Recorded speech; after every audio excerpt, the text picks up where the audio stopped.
Okay, so deep inside your car, tucked away where you can't see it, there's this incredible mechanical masterpiece. And it's busy solving a problem that, honestly, you probably never even knew you had. It's called the differential, and it's the silent hero that makes every single turn you take feel smooth and controlled.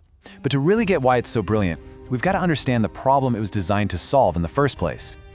So have you ever really thought about this? When you make a sharp turn, why aren't your tires just screeching and skidding all over the road? It seems like they should, right?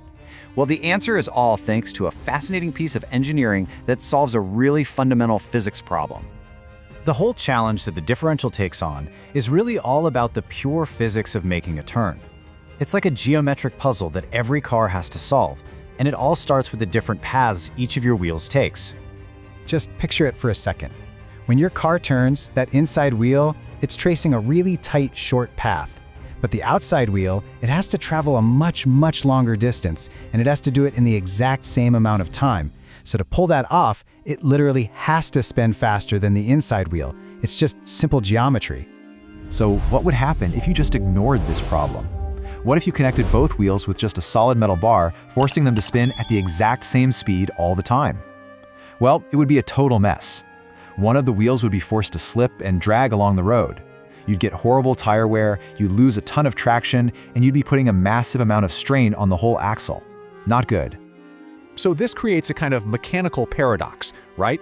How in the world can you send power from the engine to both drive wheels, but at the same time allow those two wheels to spin at totally different speeds whenever they need to?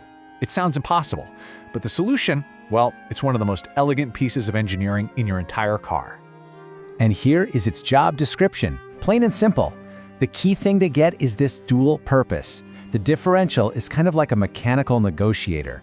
It's distributing power, but it's also managing speed. It's not just a power delivery system, it's a speed management system, all rolled into one. So how does this little piece of mechanical magic actually work? Well, to really get it, we're going to break it down and build one from the ground up, looking at the key pieces that make this whole elegant dance of gears possible. All right, here are the main players on the team. Power comes in from the engine through the pinion gear, and that turns the big ring gear. This ring gear is bolted to something called the carrier, which is basically a rotating cage. And inside that cage, that's where you find the real stars of the show, the spider gears. These little guys are the heart of the whole machine, and they mesh with the side gears, which are connected directly to your wheels. Now, let's put all these gears into motion. We're going to look at two very different scenarios, and this right here is where you get that aha moment, seeing how this clever little mechanism behaves one way when you're driving straight and a completely different way when you're making a turn.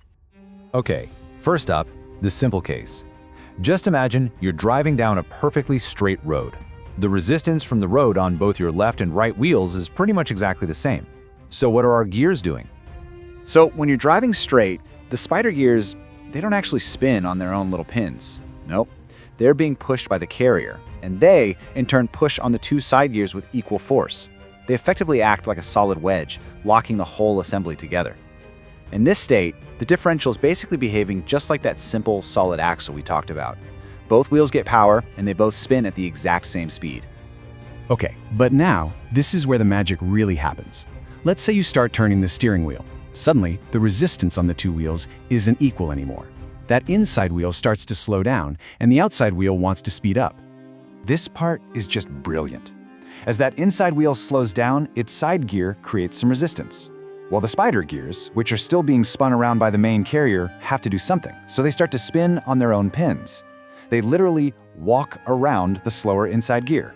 And all of that walking motion, it adds their rotational speed to the other side gear, making that outside wheel speed up by the perfect amount. The difference in speed is managed perfectly. So let's just put it all together in a quick comparison. Look at the spider gears. When you're going straight, they're locked. They don't spin. But the second you turn, they become active and start spinning. And that simple change in their behavior is what transforms this whole device from just a solid connector into a dynamic speed compensator. It's just an incredibly elegant, purely mechanical solution. No computers, just clever gears. But, you know, as amazing as this standard open differential is, it's not perfect. Like a lot of heroes and stories, it has one critical defining weakness that actually comes from the very rule that makes it work so well. And it all comes down to this one simple, unbreakable rule. Torque, which is just the rotational force, is always split exactly 50-50 between the two wheels. And that's fantastic when both of your wheels have good grip. But it creates a huge problem when one wheel has no grip at all. And you know what? That exact weakness, that strict 50-50 torque split, is why engineers had to get even more creative.